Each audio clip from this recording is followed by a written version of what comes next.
Salut à tous et bienvenue dans cette vidéo qui va vous expliquer les différences qu'il y a entre les données vecteurs et raster. Deux mots barbares a priori, mais qui au final caractérisent très bien les deux types de données que l'on peut charger dans un programme SIG.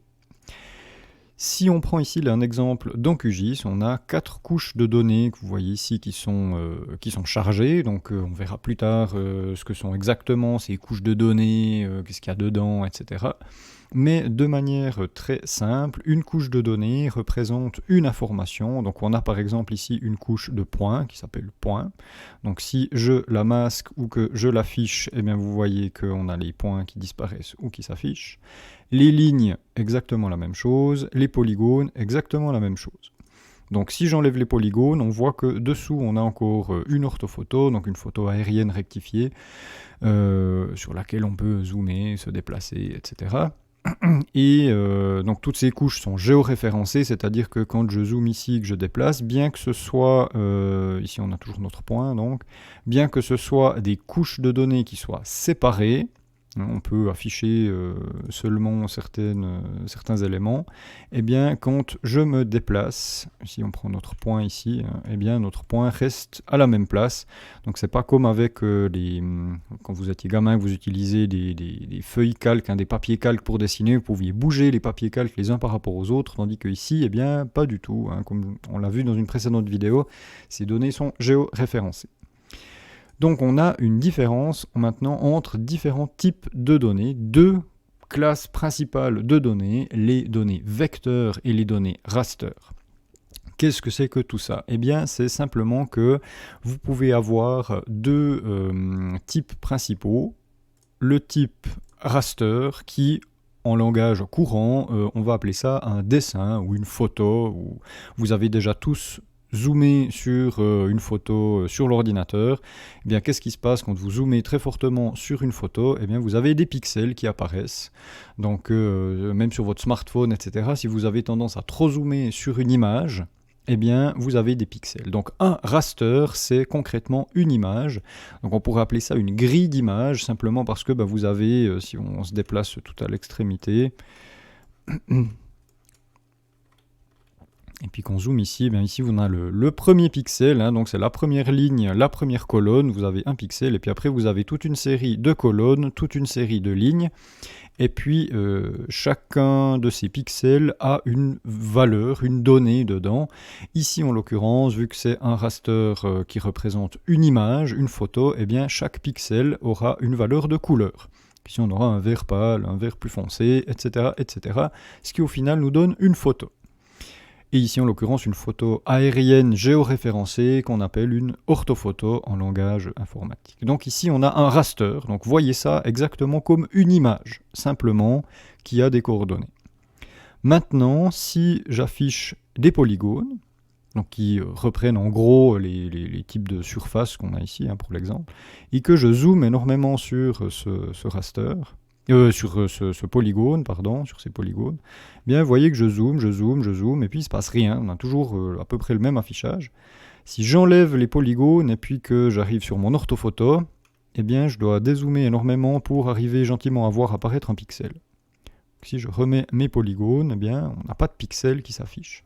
Simplement parce que les polygones, contrairement à un raster qui est une image qui a des pixels, eh bien un polygone, ou encore une ligne ou un point, et donc plus généralement un vecteur, eh bien un vecteur n'est pas composé de pixels.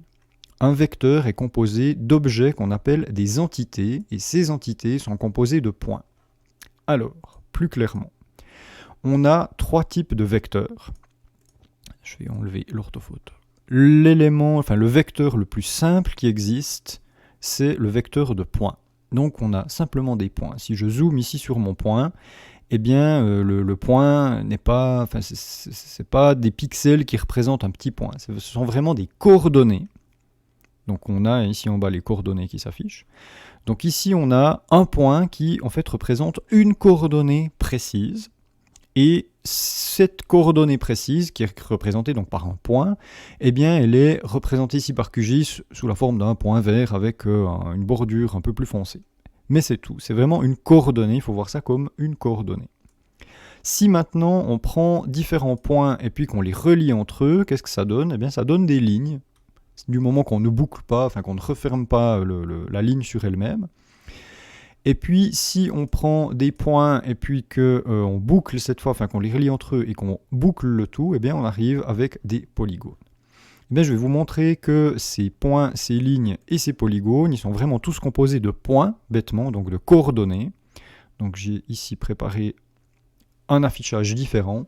Donc on voit très clairement que eh bien, notre point ici, eh bien, on voit que c'est ce petit point rouge au milieu. Enfin, c'est de nouveau une représentation, hein, mais j'ai mis des petits points rouges partout pour que on voit clairement que nos lignes, eh bien, ce sont des points qui sont reliés entre eux, que nos polygones, eh bien, ce sont aussi des points qui sont reliés entre eux. Voilà. Donc, c'est la caractéristique principale des vecteurs, c'est d'être composés d'objets qui sont des points ou des points reliés entre eux. Si je vous montre par exemple ici, je vais prendre un point et je vais le sélectionner. Donc on peut sélectionner des objets. Si on prend un pixel, on ne peut pas sélectionner un pixel, c'est un pixel bêtement. Tandis que si on prend ici les données vectorielles, eh bien si je clique, si je prends ma couche de points déjà et que je clique sur mon point, on voit qu'il vient jaune, hein, il a été sélectionné. Pareil, si je prends une couche de ligne et puis que je clique ici sur ma ligne, donc on voit qu'on peut sélectionner des objets, on peut interagir avec ces objets. Pareil pour les polygones, je peux sélectionner le lac, je peux sélectionner différents objets qui représentent des éléments. Et c'est aussi une des différences qu'il y a entre une orthophoto ou entre un raster qui va être une représentation relativement proche de la réalité mais sous forme de pixels. Donc on voit quand même, par exemple ici des arbres, on voit très bien ces arbres, on reconnaît des arbres. Tandis que si je vous dis que mes points ici c'est des arbres, alors oui, c'est des arbres, mais ils sont représentés sous forme simplement d'un point. Donc si je zoome ici sur ce point ici, et puis que je me déplace, et bien on devine l'arbre ici sur l'orthophoto, mais en vectoriel, eh bien c'est simplement un point parce que je n'ai pas besoin de représenter plus avant cet arbre. Je pourrais bien sûr faire un polygone qui représente cet arbre, donc on devine ici, ça c'est l'ombre de l'arbre, hein, on devine ici la couronne de l'arbre. Donc je pourrais bien sûr dire, je fais un polygone sur la couronne de mon arbre pour représenter l'arbre. Mais dans l'occurrence ici, je n'avais pas besoin de cette précision-là. Un simple point me suffit pour localiser mon arbre. Voilà. Donc ce sont ces principales différences visuelles, on va dire, entre vecteur et raster. Donc raster, des pixels, vecteur, ce sont des points, soit simples, soit sous forme de ligne, soit sous forme de polygone. Mais il y a encore une énorme autre différence. Je vous parlais des données qui sont dans les pixels du raster. Donc si je zoome là, on voit que c'est un pixel qui est plutôt gris foncé, ça c'est un pixel qui est plutôt gris clair, celui-là il tire vers le bleu, enfin voilà. Donc c'est des données de couleur en l'occurrence. Mais on a une seule donnée par pixel, on ne peut pas en avoir plusieurs. Et c'est pas forcément très pratique à gérer. C'est pour ça qu'en SIG, pas seulement sur QGIS, mais dans tous les SIG, on va beaucoup travailler avec les vecteurs parce que ces vecteurs sont beaucoup plus faciles à gérer et à dessiner, modifier, etc. Et notamment, en plus, parce que ces vecteurs peuvent avoir des données qui sont liées à ces vecteurs. Ici, vous voyez un point, bêtement, mais derrière ce point, il y a des données et on peut ajouter autant de données que l'on souhaite. Donc si je prends ma couche de points, je prends mon outil qui va aller interroger, donc qui va dire donne-moi les informations qu'il y a dans ce point, eh bien on voit que c'est ce point un numéro 5, que c'est un arbre, un mélèze, qu'il a un diamètre en centimètres de 34 et qu'il a une hauteur en mètres de 22. Donc ce point-là, cet objet, c'est une entité, donc sous forme vecteur, cette entité, eh bien, elle a des données qui sont liées. Si je prends mes lignes, et puis il y en a encore une qui est sélectionnée, voilà. Si je clique sur cette ligne, je vais mettre sur la couche de ligne, eh bien, on la voit hein, qui devient rouge, eh bien, c'est la ligne numéro 1 et c'est une route. Si je prends celle-là ici, c'est la ligne numéro 3 et c'est un chemin, etc., etc. Les polygones, hein, je peux cliquer sur celui-là ici au milieu, donc il devient rouge. Eh bien, c'est le polygone numéro 1 et c'est de l'eau. Il représente de l'eau. Effectivement, quand on met l'orthophoto, eh bien, on voit que ça représente le lac. Si je vais un petit peu plus ici, je sélectionne cet autre polygone, eh bien, on me dit c'est de la forêt. Voilà. Donc, c'est ça qui caractérise en plus ces vecteurs par rapport au raster, c'est cette présence d'informations. Et ces informations, on peut les afficher simplement sous la forme d'un tableau Excel, on va dire. Si je prends ici mes points, j'ai 1, 2, 3, 4, 5, 6 points. Donc sur ma couche de points, je peux aller dans la table d'attributs. Cette table d'attributs, c'est ce tableau Excel dont je vous parlais, et ça résume simplement les éléments qui sont dans ma couche. Donc on retrouve ici nos 6 objets, donc nos 6 points en l'occurrence. On sait qu'on a des épicéas, frênes, érables, mélèzes, sapins, etc. On a les diamètres et les hauteurs. Et on voit clairement que ce sont ces objets qui sont ici sur la carte. Donc si par exemple je sélectionne mon épicéa, on voit que c'est celui-là qui est devenu jaune. Ah ben voilà.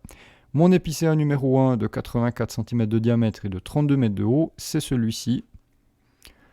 Mon frêne, c'est celui-là, etc., etc. Donc ça permet, cette table d'attributs, de vraiment contenir toutes les informations que l'on souhaite. Donc on peut ajouter autant de colonnes que l'on veut, et chaque ligne représente une entité, donc un objet, qui est dans ma couche de données. Donc en résumé, un raster est égal à une image qui fait une représentation relativement fidèle, on va dire, de la réalité, mais c'est vraiment une image qui est composée de pixels. Tandis que les vecteurs, eux, ce sont simplement un assemblage de points, soit sous forme de points normaux, de points reliés en forme de ligne ou de points sous forme de polygones, et les couches vectorielles, donc les couches de vecteurs, ont une table attributaire. Si je fais un clic droit sur mon orthophoto, je n'ai pas de bouton « Ouvrir ma table attributaire ». Tandis que sur mes polygones, mes lignes et mes points, j'ai la possibilité d'aller consulter. Je sais que dans mes polygones, eh bien ici j'ai 11 entités, et que j'ai de l'eau, de la forêt, etc. Parce que j'ai décidé, moi, de caractériser ça comme ça. J'aurais pu simplement mettre des points sur tous les arbres de la forêt, j'aurais pu mettre des points sur les voitures, sur les routes, etc. Donc c'est libre à choix les données que l'on va mettre dans une couche vecteur. Et ces vecteurs, ce sont des données, ce sont des couches qui sont modifiables. Si ici je veux rajouter un point, eh ben, je peux dire que c'est un arbre, que c'est, je ne sais pas moi, un orme. Je peux laisser le diamètre et le centimètre, les diamètres et la hauteur comme ça. Et ici, j'ai rajouté un point, donc c'était très facile de rajouter un point. Ce que je ne peux pas faire sur une orthophoto, parce que je ne peux pas commencer à aller dessiner des pixels, ça serait très compliqué et surtout pas pratique du tout. Voilà. Donc les vecteurs donnent une représentation qui est plus approximative de la réalité que les rasters, de manière générale. Mais cependant, les vecteurs sont beaucoup plus facilement éditables, modifiables, et surtout ils contiennent toutes les informations que l'on souhaite mettre dedans. C'est ça qui fait la grande différence. Maintenant, si on regarde au niveau, je vais juste sortir du mode édition, pour être quitte de chaque fois zoomer sur une couche pour se dire « Ah oui, je vois les pixels, c'est un raster » ou « Je vois pas les pixels, c'est un vecteur », eh bien, dans la représentation sur QGIS, on voit que les rasters, eh bien, il y a justement un logo avec des pixels. Donc, on a vraiment cette représentation sous forme de pixels. Donc, ceci est un raster.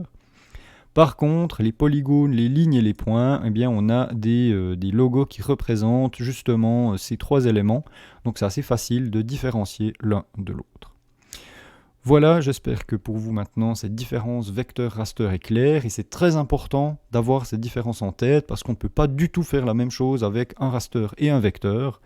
Donc les vecteurs, on peut les modifier. Là par exemple, j'ai créé un point, mais la ligne, on peut la découper en plusieurs morceaux, on peut la déplacer. Ces points, on peut bien sûr les éditer. Si je prends ici mon polygone, je prends ce point ici et puis je le déplace, et bien je peux modifier mon polygone, je peux modifier ma ligne, ce que je ne peux absolument pas faire avec un raster. Voilà, alors à bientôt pour une nouvelle vidéo.